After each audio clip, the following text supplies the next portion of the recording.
ಹರಿ ಓಂ ಶ್ರೀ ಗುರುಭ್ಯೋ ನಮಃ.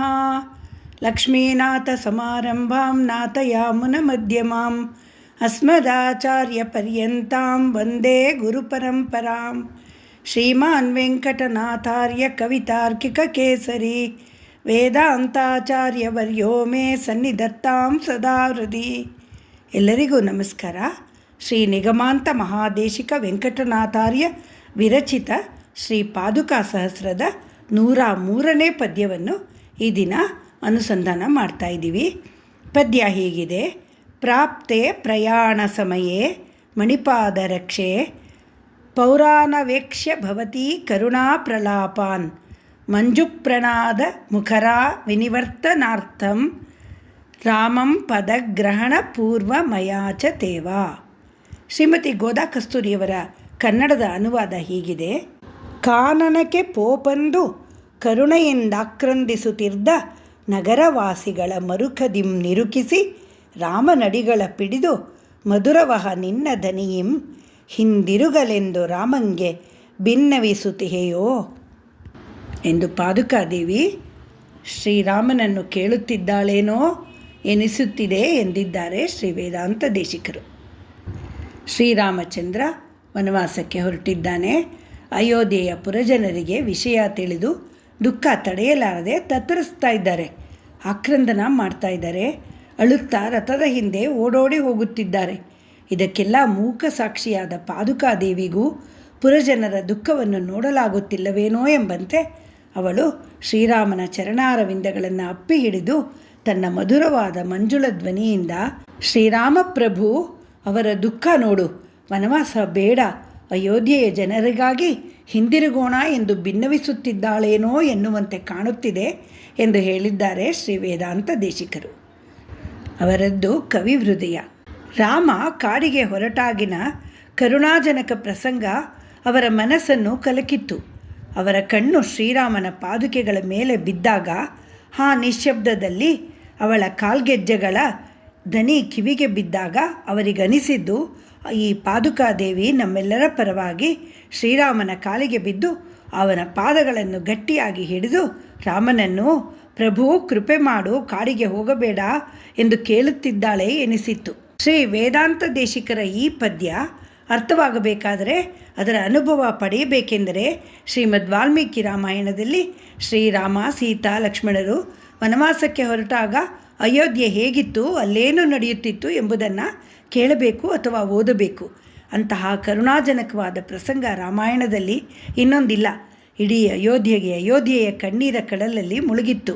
ಅಯೋಧ್ಯೆಯ ಪ್ರತಿಯೊಂದು ವ್ಯಕ್ತಿ ಶ್ರೀರಾಮನನ್ನು ಪ್ರೀತಿಸುತ್ತಿದ್ದನು.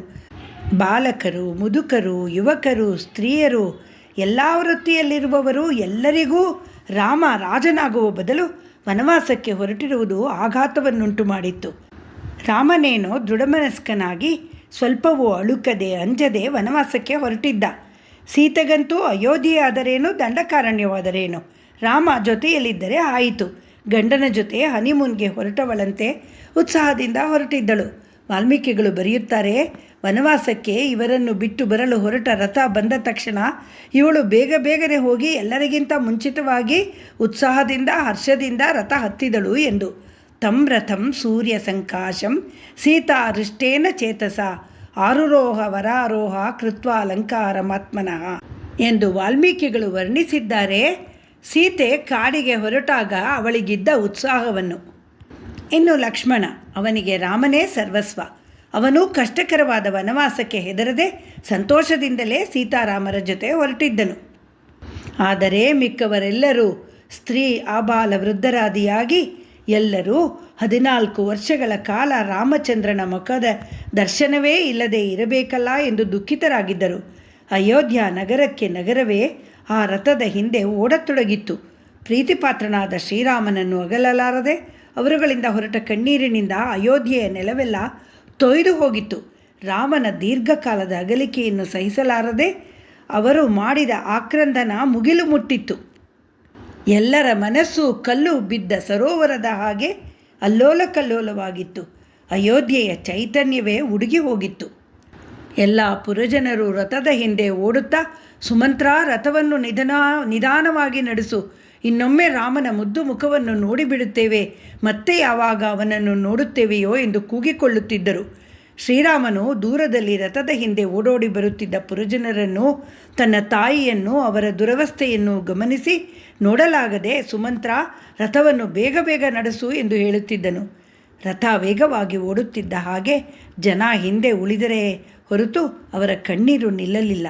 ಅವರ ಮನಸ್ಸು, ದೇಹಗಳು ದುಃಖದಿಂದ ತತ್ತರಿಸ್ತಾ ಇದ್ವು.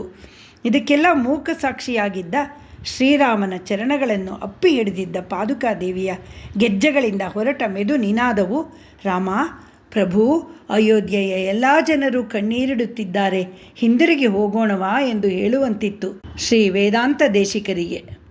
ಶ್ರೀರಾಮ ವನವಾಸಕ್ಕೆ ಹೊರಟಾಗ ಅಯೋಧ್ಯೆಯಲ್ಲಿ ವಾತಾವರಣ ಹೇಗಿತ್ತು, ಏನಾಯಿತು ಎಂದು ಶ್ರೀ ವಾಲ್ಮೀಕಿ ಮಹರ್ಷಿಗಳು ತಮ್ಮ ಅಯೋಧ್ಯಾಕಾಂಡದ 40ನೇ ಸರ್ಗದಿಂದ 48ನೇ ಸರ್ಗದವರೆಗೆ ಹೇಳಿರುವುದು ಪ್ರತಿ ಶ್ರೋತೃವಿನ ಓದುಗನ ಹೃದಯವನ್ನು ಭಾರವಾಗಿಸುತ್ತೆ. ನಾವು ಸಹ ರಾಮ ಅಯೋಧ್ಯೆಗೆ ಹಿಂದಿರುಗಿ ಬರಬಾರದಾ ಎನ್ನುವಂತೆ ಆಗುತ್ತದೆ. ಬರಿಯ ಪುರಜನರಲ್ಲ, ಇಡೀ ಅಯೋಧ್ಯೆಯೇ ಹೇಗಿತ್ತು ಎಂಬುದನ್ನು ವಾಲ್ಮೀಕಿಗಳು 8 ಸರ್ಗಗಳಲ್ಲಿ ವರ್ಣಿಸಿದ್ದಾರೆ. ಆ ದಿನ ಅಯೋಧ್ಯೆಯಲ್ಲಿ ಯಾರ ಮನೆಯಲ್ಲೂ ಅಗ್ನಿಹೋತ್ರ ನಡೆಯಲಿಲ್ಲ, ಗೃಹಸ್ಥರು ಅಡಿಗೆ ಮಾಡಲಿಲ್ಲ, ಜನರು ಯಾವ ಕೆಲಸವನ್ನೂ ಮಾಡಲಿಲ್ಲ, ಆನೆಗಳು ಆಹಾರ ಮುಟ್ಟಲಿಲ್ಲ, ಹಸುಗಳು ಕರುಗಳಿಗೆ ಹಾಲು ಕೊಡಲಿಲ್ಲ. ಆ ದಿನ ಚೊಚ್ಚಲು ಮಗನನ್ನು ಹಡೆದ ತಾಯಿಗೂ ಸಂತೋಷವಾಗಲಿಲ್ಲ. ಶ್ರೀರಾಮ ಕಾಡಿಗೆ ಹೊರಟ ದುರ್ದಿನವೇ ಈ ಮಗು ಹುಟ್ಟಬೇಕಾಯಿತೇ ಎಂದುಕೊಳ್ಳುವಂತಾಗಿತ್ತು. ಆ ದಿನ ಸೂರ್ಯನೂ ಜ್ವಲಿಸಲಿಲ್ಲ, ದಿಕ್ಕುಗಳಲ್ಲಿ ಕತ್ತಲೆ ತುಂಬಿತ್ತು, ನಕ್ಷತ್ರಗಳು ಮಿನುಗಲಿಲ್ಲ, ಗ್ರಹಗಳು ಕಾಣಿಸಲಿಲ್ಲ, ಯಾರೂ ಒಲೆ ಹಚ್ಚಲಿಲ್ಲ, ದೀಪ ಬೆಳಗಲಿಲ್ಲ, ಗಾಳಿಯೂ ಸ್ತಬ್ಧವಾಗಿತ್ತು. ಎಲ್ಲರೂ ಶ್ರೀರಾಮನನ್ನೇ ಯೋಚಿಸುತ್ತಿದ್ದರು. ಯಾರೂ ನಿದ್ರೆ ಮಾಡಲಿಲ್ಲ.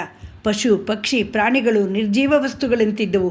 ಮರಗಳ ಎಲೆಗಳೂ ಅಲುಗಾಡಲಿಲ್ಲ. ಚತುಷ್ಪಥಗಳು, ಮನೆಬಾಗಿಲುಗಳು ಜನಶೂನ್ಯವಾಗಿದ್ದವು. ಅಂಗಡಿಗಳು, ದೇವಾಲಯಗಳು ಮುಚ್ಚಿದ್ದವು. ಶ್ರೀರಾಮ, ಸೀತಾ, ಲಕ್ಷ್ಮಣರು ಇಲ್ಲದೆ ಅಯೋಧ್ಯೆಯೇ ಶೂನ್ಯವಾಗಿತ್ತು. ದಶರಥನು ಸಹ ಕೈಕೇಯಿಗೆ, ಜನಕರಾಜನ ಪ್ರಿಯಪುತ್ರಿ, ಸದಾ ಸುಖದಲ್ಲಿ ಬೆಳೆದವಳು, ಕಾಡಿನಲ್ಲಿ ಎಷ್ಟು ಹೆದರುತ್ತಾಳೋ, ಏನೇನು ಕಷ್ಟಪಡಬೇಕು ನಿನ್ನಿಂದಾಗಿ ಎಂದನು. ಇಲ್ಲಿಯವರೆಗೆ ಪ್ರಾಣಪ್ರಿಯಳಾಗಿದ್ದ ಹೆಂಡತಿಗೆ ಈಗ ನೀನು ಕೇವಲ ಸ್ವಾರ್ಥಿ, ನೀನು ನನ್ನ ಹೆಂಡತಿಯೂ ಅಲ್ಲ, ಬಂಧುವೂ ಅಲ್ಲ, ನಿನ್ನನ್ನು ಕೈ ಹಿಡಿದು ಅಗ್ನಿಸಾಕ್ಷಿಯಾಗಿ ಮದುವೆಯಾದದ್ದು ಅನುಭವಿಸಿದ್ದು ಸಾಕು, ನೀನು ಇನ್ನು ವಿಧವೆಯಾಗಿ ರಾಜ್ಯವನ್ನಾಳು, ನಿನ್ನ ಆಸೆ ನೆರವೇರಿಸಿಕೊ, ಆ ಪುರುಷ ಸಿಂಹವನ್ನು ಬಿಟ್ಟು ನಾನು ಬದುಕಲಾರೆ, ಭರತನೂ ನಿನ್ನ ಜೊತೆ ಸೇರಿದ್ದರೆ ಅವನು ನನಗೆ ಅಂತ್ಯಕ್ರಿಯೆಗಳನ್ನು ಮಾಡುವುದು ಬೇಡ ಎಂದು ಹೇಳುತ್ತಾ ಪದೇ ಪದೇ ಮೂರ್ಛೆ ಹೋಗುತ್ತಿದ್ದನು ದಶರಥ. ಶ್ರೀ ವಾಲ್ಮೀಕಿಗಳು ವರ್ಣಿಸಿರುವ ಈ ಸನ್ನಿವೇಶ ಎಂತಹ ಕಲ್ಲು ಮನಸ್ಸಿನವರನ್ನು ಕರಗಿಸಿಬಿಡುತ್ತದೆ.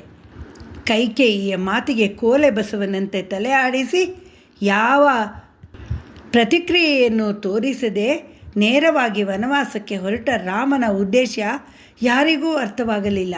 ಅಯೋಧ್ಯೆಯ ಪುರಜನರಂತೆ ನಮ್ಮ ಮನಸ್ಸಿನಲ್ಲೂ ಅನೇಕ ಪ್ರಶ್ನೆಗಳು ಏಳುತ್ತವೆ.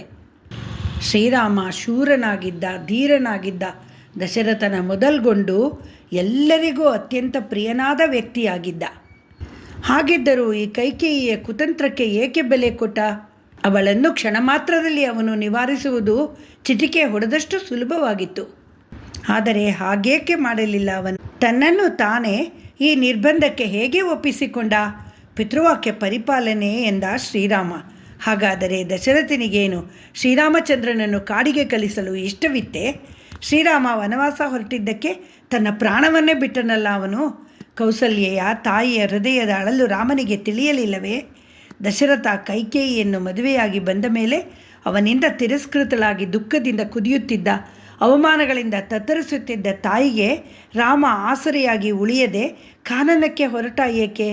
ಕಾಡು ತಲುಪಿದ ಮೇಲೆ ಲಕ್ಷ್ಮಣನ ಹತ್ತಿರ ರಾಮನು ತಾಯಿಯನ್ನು ನೆನೆಸಿಕೊಂಡು ಕಣ್ಣೀರಿಟ್ಟು, ವೃದ್ಧಾಪ್ಯದಲ್ಲಿ ಆಸರೆಯಾಗದೆ ತಾಯಿಯನ್ನು ಬಿಟ್ಟು ಬಂದ ಮಗ ನಾನು, ನನ್ನಂತಹ ಮಗ ಯಾವ ದುರ್ಭಾಗ್ಯ ತಾಯಿಗೂ ಬರದಿರಲಿ ಎಂದು ಹೃದಯಾಂತರಾಳದಿಂದ ಹೇಳಿದ ರಾಮ ಕೇವಲ ಕೈಕೇಯಿಯ ಒಂದು ಮಾತಿಗೆ ವನವಾಸಕ್ಕೆ ಹೊರಟು ಬಂದು ಬಿಡುವುದೇ? ವಜ್ರಾದಪಿ ಕಠೋರಾಣಿ ಮೃದೂನಿ ಕುಸುಮಾದಪಿ ಎಂಬ ವಾಕ್ಯವನ್ನು ಇವನನ್ನು ನೋಡಿಯೇ ಬರೆದರೆ, ನಾನು 14 ವರ್ಷ ನಿಮ್ಮಗಳ ಜೊತೆಯಲ್ಲಿಯೇ ಇರುತ್ತೇನೆ, ತಯಾರಾಗಿಯೇ ಬಂದಿದ್ದೇನೆ, ಮನೆಯಲ್ಲಿ ಹೇಳಿಯೇ ಬಂದಿದ್ದೇನೆ, ರಾಮ ನಾನು ನಿಮ್ಮ ಜೊತೆ ಬರುತ್ತೇನೆ ಎಂದು ಗಂಗಾ ತೀರದಲ್ಲಿ ಮಂತ್ರಿ ಸುಮಂತ್ರ ಹೇಳಿದಾಗ ರಾಮ ಹೇಳಿದ್ದೇನು? ಸುಮಂತ್ರ ದಶರಥನಿಗೆ ಪ್ರಿಯ ಸಖನಾಗಿದ್ದ, ಹಾಗೆಯೇ ಶ್ರೀರಾಮನನ್ನು ತನ್ನ ಮಗನಂತೆ ಭಾವಿಸಿದ್ದ. ಈ ವಿಷಯ ರಾಮನಿಗೆ ತಿಳಿದಿರಲಿಲ್ಲವೇ? ಸುಮಂತ್ರ, ತಂದೆ ದಶರಥ ತುಂಬ ದುಃಖದಲ್ಲಿದ್ದಾನೆ. ಇಂತಹ ಸಮಯದಲ್ಲಿ ನೀನು ಅವನ ಜೊತೆಗಿರಬೇಕು. ಮಹಾರಾಜನನ್ನು ನೀನು ಕಾಳಜಿ ವಹಿಸಬೇಕು. ಅವನಿಗೆ ನಿನ್ನ ಅಗತ್ಯ ಇದೆ, ಆದ್ದರಿಂದ ಹಿಂತಿರುಗು ಎಂದನು. ಎಷ್ಟು ಪ್ರೀತಿ ಎಲ್ಲರ ಮೇಲೆ ಶ್ರೀರಾಮನಿಗೆ! ತಂದೆ, ತಾಯಿ, ಸುಮಿತ್ರೆ, ಕೈಕೇಯಿ, ಅಯೋಧ್ಯೆಯ ಜನರು ಎಲ್ಲರ ಮೇಲೂ. ತನ್ನ ಪ್ರೀತಿಪಾತ್ರರಾದ ಸೀತೆ ಲಕ್ಷ್ಮಣರನ್ನು ಜೊತೆಯಲ್ಲಿ ಕರೆದುಕೊಂಡನು. ಆದರೆ ಲಕ್ಷ್ಮಣನಿಗೆ ಕಾಡಿನಲ್ಲಿ ಮೊದಲನೆಯ ದಿನವೇ, ಲಕ್ಷ್ಮಣ, ನೀನು ಹಿಂತಿರುಗಿ ಹೋಗು. ನಿನ್ನ ಅಮ್ಮ ಸುಮಿತ್ರೆಯನ್ನು, ನನ್ನ ಅಮ್ಮ ಕೌಸಲ್ಯೆಯನ್ನು ನೀನು ನಿಗಾವಹಿಸು. 14 ವರ್ಷಗಳ ಕಾಲ ಅವರನ್ನು ನೋಡಿಕೊ ಎಂದನು. ಆಗ ಲಕ್ಷ್ಮಣನು ಅದಕ್ಕೆ, ಅಣ್ಣ, ನಾನು ನಿನ್ನ ಜೊತೆಯಲ್ಲಿಯೇ ಇರುತ್ತೇನೆ. ನಿನ್ನ ತಾಯಿ ಕೌಸಲ್ಯೆಯನ್ನು ನೋಡಿಕೊಳ್ಳಲು ವಸಿಷ್ಠರಿದ್ದಾರೆ, ಸುಮಂತ್ರನಿದ್ದಾನೆ. ಅವಳು ಸಮರ್ಥೆ. ನನ್ನ ತಾಯಿಯ ಸುಮಿತ್ರೆಯನ್ನು ಪ್ರೀತಿಯಿಂದ ಅವಳೇ ನೋಡಿಕೊಳ್ಳುತ್ತಾಳೆ. ಭರತ ರಾಜನಾದರೂ, ಕೈಕೇಯಿ ರಾಜಮಾತೆಯಾದರೂ ಅವಳ ಜೀವನಕ್ಕೆ ತೊಂದರೆ ಏನೂ ಇಲ್ಲ. 1000 ಗ್ರಾಮಗಳ ಆದಾಯ ಅವಳಿಗೆ ಬರುತ್ತದೆ. ನೀನು ಚಿಂತಿಸಬೇಡ ಎಂದನು. ರಾಮ ಮಲೆತಾಯಿ ಕೈಕೇಯಿಯ ಕೈತುತ್ತು ತಿಂದು ಬೆಳೆದವನು. ದಶರಥನಿಗೆ ರಾಮನಲ್ಲಿ ಹೆಚ್ಚು ಪ್ರೀತಿ. ದಶರಥ ಇರುತ್ತಿದ್ದುದು ಹೆಚ್ಚಾಗಿ ಕೈಕೇಯಿಯ ಅರಮನೆಯಲ್ಲಿ. ಹಾಗಾಗಿ ಮಗುವಾಗಿರುವಾಗ ರಾಮನು ಕೈಕೇಯಿಯ ಅರಮನೆಯಲ್ಲಿ ಹೆಚ್ಚು ಇರುತ್ತಿದ್ದ. ಕೈಕೇಯಿ ಪ್ರೀತಿಯಿಂದ ಅವನಿಗೆ ಚಂದ್ರನನ್ನು ತೋರಿಸಿ ಕಥೆಗಳನ್ನು ಹೇಳುತ್ತಾ ತುತ್ತು ತಿನ್ನಿಸುತ್ತಾ ಅವನನ್ನು ರಾಮಚಂದ್ರ ಎಂದೇ ಕರೆಯುತ್ತಿದ್ದಳು. ದಶರಥ ರಾಮ ಎಂದೇ ಕರೆಯುತ್ತಿದ್ದ. ತಾಯಿ ಕೌಸಲ್ಯೆ ರಾಮಭದ್ರ ಎನ್ನುತ್ತಿದ್ದಳಂತೆ. ಮಗನ ಭದ್ರತೆಯ ಕಾಳಜಿಯವಳಿಗೆ. ಪುರಜನರು ರಘುನಾಥ ಎನ್ನುತ್ತಿದ್ದರು. ಮಿಥಿಲೆಯ ಜನ ಸೀತಾಪತಿ ಎನ್ನುತ್ತಿದ್ದರು. ಸೀತೆಯಾದರೋ ನಾಥ, ನನ್ನ ಸ್ವಾಮಿ, ನನ್ನ ದೊರೆ ಎನ್ನುತ್ತಿದ್ದಳು. ಹೀಗಿರುವಾಗ ರಾಮನೇಕೆ ಕಾಡಿಗೆ ನಡೆದ? ಗುರು, ವಸಿಷ್ಠ, ಮಂತ್ರಿ, ಸುಮಂತ್ರ, ರಾಜಪರಿವಾರ ಎಲ್ಲರೂ ಬೇಡವೆಂದರೂ ಯಾರ ಮಾತನ್ನು ಕೇಳಲಿಲ್ಲ. ಏಕೆ? ವ್ಯಾಖ್ಯಾನಕಾರರು ಹೀಗೆ ಹೇಳ್ತಾರೆ. ಮೊದಲನೆಯದಾಗಿ ಶ್ರೀರಾಮ ತಂದೆಯನ್ನು ತುಂಬ ಪ್ರೀತಿಸ್ತಾ ಇದ್ದ. ಇಕ್ಷ್ವಾಕು ವಂಶದ ರಾಜರು ಎಂದಿಗೂ ಕೊಟ್ಟ ಮಾತಿಗೆ ತಪ್ಪಿದವರಲ್ಲ. ಸತ್ಯ ಹರಿಶ್ಚಂದ್ರನ ಕತೆ ಕೇಳಿದ್ದಿರಲ್ಲ. ಶ್ರೀರಾಮನ ವಂಶದವನೇ ಅವನು. ತನ್ನ ತಂದೆಯು ಕೈಕೇಯಿಗೆ ಕೊಟ್ಟ ಮಾತನ್ನು ಉಳಿಸಿಕೊಳ್ಳಬೇಕು ಎಂದು ಭಾವಿಸಿದ್ದ ರಾಮ. ಅವನಿಗೆ ರಾಜ್ಯದ ಮೇಲೆ ಎಳ್ಳಷ್ಟು ಆಸೆ ಇರಲಿಲ್ಲ. ಆದರೆ ಇಕ್ಷ್ವಾಕು ವಂಶದಲ್ಲಿ ದಶರಥನ ಮೊದಲನೇ ಮಗನಾಗಿ ರಾಜಪದವಿಯಲ್ಲಿದ್ದು ದೇಶವನ್ನು, ಪ್ರಜೆಗಳನ್ನು ಕಾಪಾಡುವುದು ತನ್ನ ಧರ್ಮ ಎಂದು ಭಾವಿಸಿದ್ದ. ಅವನು ತಾಯಿ ಕೌಸಲ್ಯಗೆ, ಅಮ್ಮ, ನಾಳೆ ನನ್ನ ಪಟ್ಟಾಭಿಷೇಕ. ಮಹಾರಾಜರು ನನ್ನನ್ನು ಪ್ರಜೆಗಳ ಯೋಗಕ್ಷೇಮಕ್ಕಾಗಿ ನೇಮಿಸಿದ್ದಾನೆ ಎಂದನು. ಅಂಬಾ ಪಿತ್ರಾ ನಿಯುಕ್ತೋಸ್ಮಿ ಪ್ರಜಾಪಾಲನ ಕರ್ಮಣಿ ಭವಿತಾ ಶೋಭಿಷೇಕೋಯಂ ಯಥಾ ಮೇ ಶಾಸನಂ ಪಿತುಹು. ಇವನೆಲ್ಲಿ ಕಾಡಿಗೆ ಹೋಗುವುದಿಲ್ಲವೋ, ತನ್ನ ಮಗ ಭರತನಿಗೆ ರಾಜ್ಯ ಇಲ್ಲದೆ ಹೋಗುವುದೋ ಎಂದು ಹೆದರಿದ್ದ ಕೈಕೇಯಿ ಅವನನ್ನು ಬೇಗ ಹೋಗು ಎಂದು ಆತುರಪಡಿಸುತ್ತಿದ್ದಳು. ತಂದೆ ದಶರಥನ ಸ್ಥಿತಿ ನೋಡಿ ರಾಮನಿಗೆ ಹೊರಡಲು ಕಷ್ಟವಾಗುತ್ತಿತ್ತು. ಅಮ್ಮ, ತಂದೆ ಸ್ವಲ್ಪ ಸುಧಾರಿಸಿಕೊಳ್ಳಲಿ, ನಂತರ ಖಂಡಿತ ವನವಾಸಕ್ಕೆ ಹೋಗುತ್ತೇನು ಎಂದು ಹೇಳಿದರೂ ಕೈಕೇಯಿ ಕೇಳದೆ ಆತುರಪಡಿಸುತ್ತಿದ್ದಳು. ಆಗ ಶ್ರೀರಾಮನ ಸಹನೆ ಮೀರಿ, ನಾಹಮರ್ಥ ಪರೋದೇವಿ ಲೋಕಮಾವಸ್ತು ಮುತ್ಸಹೆ ವಿದ್ಧಿಮಾಂ ವೃಷಭಿಸುಸ್ತುಲ್ಯಂ ಕೇವಲಂ ಧರ್ಮಮಾಸ್ಥಿತಂ. ದೇವಿ, ನಾನು ಐಶ್ವರ್ಯ ಕಾಮನೆಯಿಂದ ಈ ಲೋಕದಲ್ಲಿರಲು ಬಯಸುತ್ತಿಲ್ಲ. ನಾನು ಋಷಿಗಳಂತೆ ಕೇವಲ ಧರ್ಮವನ್ನು ನಂಬಿದ್ದೇನೆಂದು ತಿಳಿದುಕೋ ಎಂದು ಹೇಳಿದ. ಶ್ರೀರಾಮನು ಕೈಕೇಯಿ ಹೇಳಿದ್ದನ್ನು ಕೇಳಲು, ಈ ನಿರ್ಧಾರ ತೆಗೆದುಕೊಳ್ಳಲು ಇನ್ನೂ ಮುಖ್ಯವಾದ ಒಂದು ವಿಷಯವೆಂದರೆ, ರಾಜನಾಗಿ ಭರತ ಪುರಜನರನ್ನು, ರಾಜಪರಿವಾರವನ್ನು, ದೇಶವನ್ನು, ಪ್ರಜೆಗಳನ್ನು ಚೆನ್ನಾಗಿ ಕಾಪಾಡುತ್ತಾನೆ ಎಂಬ ಭರವಸೆ. ಭರತನ ಆಳ್ವಿಕೆಯಲ್ಲಿ ರಾಜ್ಯ ಚೆನ್ನಾಗಿರುತ್ತೆ ಎಂಬ ನಂಬಿಕೆ. ಶ್ರೀರಾಮ ಕಾಡಿಗೆ ಹೊರಡಲು ಎಲ್ಲಕ್ಕಿಂತ ಮುಖ್ಯವಾದ ವಿಷಯವೆಂದರೆ, ಅವನ 13ನೇ ವಯಸ್ಸಿನಲ್ಲೇ ವಿಶ್ವಾಮಿತ್ರರು ರಾಮನಿಗೂ ಲಕ್ಷ್ಮಣನಿಗೂ ಭಯೋತ್ಪಾದಕ ರಾಕ್ಷಸರ ವಿಷಯ ತಿಳಿಸಿದ್ದರು. ರಾಕ್ಷಸರು ತಿರುಗಾಡುವ ಗೊಂಡಾರಣ್ಯಗಳನ್ನು, ಅವರು ನಾಶ ಮಾಡಿದ ಸ್ಥಳಗಳನ್ನು ತೋರಿಸಿದ್ದರು. ಭಯೋತ್ಪಾದಕ ರಾಕ್ಷಸರನ್ನು ಎದುರಿಸಲು ಬೇಕಾದ ಶಸ್ತ್ರಾಸ್ತ್ರಗಳ ಪ್ರಯೋಗ ಕಲಿಸಿದ್ದರು. ಯುದ್ಧ ಮಾಡುವ ಸಮಯದಲ್ಲಿ ಉಪಯೋಗಕ್ಕೆ ಬರುವ ಗಿಡಮೂಲಿಕೆಗಳ ಪರಿಚಯವನ್ನು ಮಾಡಿಸಿ ಉಪಯೋಗವನ್ನು ಮಾಡುವ ರೀತಿ ಹೇಳಿಕೊಟ್ಟಿದ್ದರು. ಆಳವಾದ ದೇಶಪ್ರೇಮವನ್ನು ಅವರ ಹೃದಯಗಳಲ್ಲಿ ಹುಟ್ಟು ಹಾಕಿದ್ದರು. ಧರ್ಮ ಅಧರ್ಮಗಳ ವ್ಯತ್ಯಾಸ ತಿಳಿಸಿಕೊಟ್ಟಿದ್ದರು. ಮೊದಲ ದಿನವೇ ಅವರು ಶ್ರೀರಾಮನಿಗೆ ಕೌಸಲ್ಯ ಸುಪ್ರಜಾ ರಾಮ ಪೂರ್ವಾ ಸಂಧ್ಯಾ ಪ್ರವರ್ತತೆ ಉತ್ತಿಷ್ಟ ನರಶಾರ್ದೂಲ ಕರ್ತವ್ಯಂ ದೈವಮಾನಿಕಂ ಎಂದು ಎಬ್ಬಿಸಿದ್ದರು. ಎದ್ದೇಳು ನರಸಿಂಹವೇ, ಕರ್ತವ್ಯಗಳು ಕಾಯುತ್ತಿದೆ, ನೆರವೇರಿಸು ಎಂದು ಸೂಚನೆಯನ್ನು ಅವನ ಮನಸ್ಸಿನಲ್ಲಿ ಆಗಲೇ ಹುಟ್ಟು ಹಾಕಿದ್ದರು. ರಾಮನಿಗೆ ಎಲ್ಲಕ್ಕಿಂತ ಕರ್ತವ್ಯವೇ ಧರ್ಮವೇ ಮುಖ್ಯವಾಗಿತ್ತು. ಆದ್ದರಿಂದ ಈ ಸಂದರ್ಭವನ್ನು ಉಪಯೋಗಿಸಿಕೊಂಡು ಅವನು ಕಾಡಿಗೆ ಹೊರಟಿದ್ದನು. ಈ ಸಂದರ್ಭದಲ್ಲಿ ಶ್ರೀರಾಮನ ಆಲೋಚನೆ ಹೀಗಿತ್ತು: ಎಲ್ಲರ ದುಃಖಕ್ಕೆ ಕರಗಿ ನಾನು ಇಲ್ಲಿಯೇ ಉಳಿಯಬಾರದು. ಈಗ ಸ್ವಲ್ಪ ಕಷ್ಟ ಎನಿಸಿದರೂ ಮುಂದೆ ಎಲ್ಲ ಸರಿ ಹೋಗುತ್ತದೆ. ಕೈಕೇಯಿಯ ಇಚ್ಛೆಯಂತೆ ಭರತ ಶತ್ರುಘ್ನನ ಜೊತೆ ಸೇರಿ ರಾಜ್ಯವನ್ನು ನೋಡಿಕೊಳ್ಳಲಿ. ನಾನು ಲಕ್ಷ್ಮಣನ ಜೊತೆ ಸೇರಿ ನಗರದ ಹೊರಗಿರುವ ಕಾಡಿನಲ್ಲಿರುವ ಜನರ ಜೀವರಕ್ಷಣೆಯನ್ನು ನೋಡಿಕೊಳ್ಳಬಹುದು ಎಂದೇ ಅವನು ಹೊರಟಿದ್ದು.